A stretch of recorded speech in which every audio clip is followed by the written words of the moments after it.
Direktorat Jenderal Bina Pembangunan Daerah Kementerian Dalam Negeri meluncurkan dan mendiseminasikan panduan partisipasi masyarakat dan kelompok rentan dalam Musyawarah Perencanaan Pembangunan, Musrenbang, RKPD dan Musrenbang tematik di Hotel Four Points Makassar, Rabu 8 April.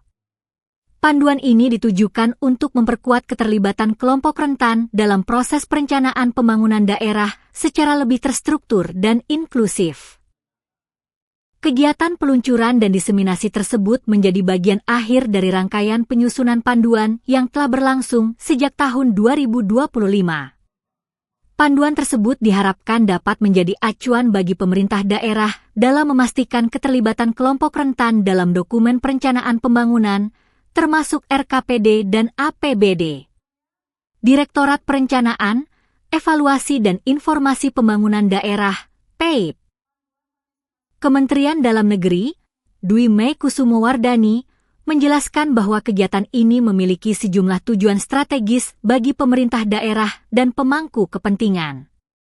Tujuan utama kegiatan ini adalah meningkatkan pemahaman pemerintah daerah terhadap substansi panduan serta pelaksanaan musrenbang tematik bagi kelompok rentan.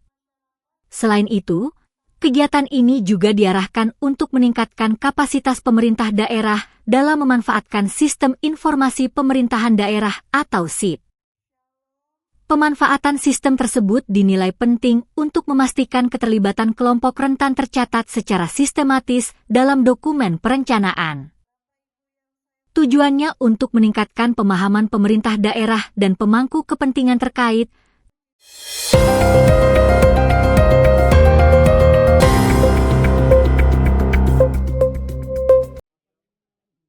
Panglima Kodam, Pangdam, 14 Hasanuddin, Maijen TNI Bangunawoko, meresmikan Gedung Dapur Makan Bergizi, MBG, dalam rangkaian kunjungan kerja, Kunker, di Kabupaten Jeneponto, Rabu 8 April. Fasilitas di bawah naungan Yayasan Manunggal Kartika Jaya ini diresmikan secara resmi melalui prosesi pengguntingan pita dan penandatanganan prasasti. Kehadiran Jenderal Bintang 2 ini disambut langsung oleh Bupati Jeneponto Paris Yasir, Dandim 1425 Jeneponto Letkol Infantri Abdul Muthalib Talasa, Kapolres AKBP Haryo Basuki, serta jajaran pejabat utama, PJU, Jeneponto. Dalam sambutannya, Bupati Jeneponto Haji Paris Yasir menyampaikan apresiasi setinggi-tingginya atas kehadiran Pangdam yang dinilai memberikan semangat baru bagi sinergitas antar instansi di Buta Turatea. Apresiasi yang setinggi-tingginya atas kehadiran Bapak Pangdam 14 Hasanuddin hadir di Kabupaten Jeneponto. Tentunya kehadiran di sini saling mensupport dan berkomitmen bagaimana pembangunan daerah saling bersinergi antar instansi, Dandim, Kajari dan Kapolres, dan seluruhnya untuk senantiasa membangun daerah yang kita cintai Kabupaten Jeneponto, ucap Paris Yasir.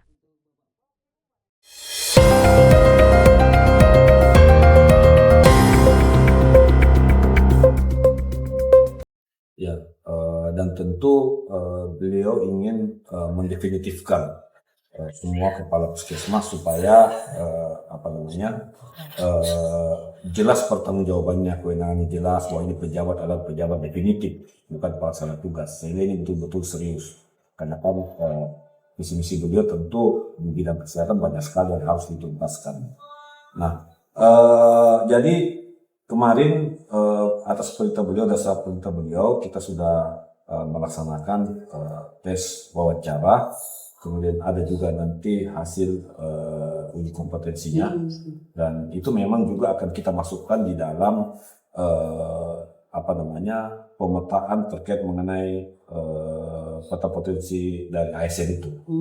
Nah, hasil dari ini nanti akan ada penilaian yang tentu akan menjadi standar dari Pak Wali Kota untuk menentukan siapa kepala puskesmas. Yang tentu berdasarkan dari uji kompetensi dan hasil wawancara itu.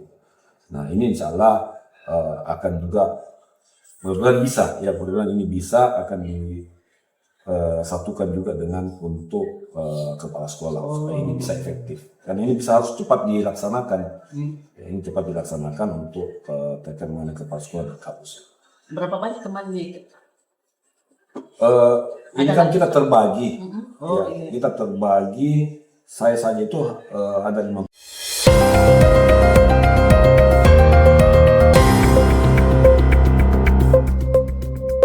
Kalau berjalan normal, proses sesuai standar bahwa dokumen sudah lengkap, jalan normal, tunggu 3 bulan, 4 bulan belum tentu keluar. Tapi ketika kita nego, 2 hari bisa selesai. Itu bervariasi. Ada bayar 5 juta, bisa. Ini yang saya heran. Malah ini sudah online. Iya. Jadi saya kira ini Pak Kadis, ini yang perlu disikapi karena ini banyak Pak.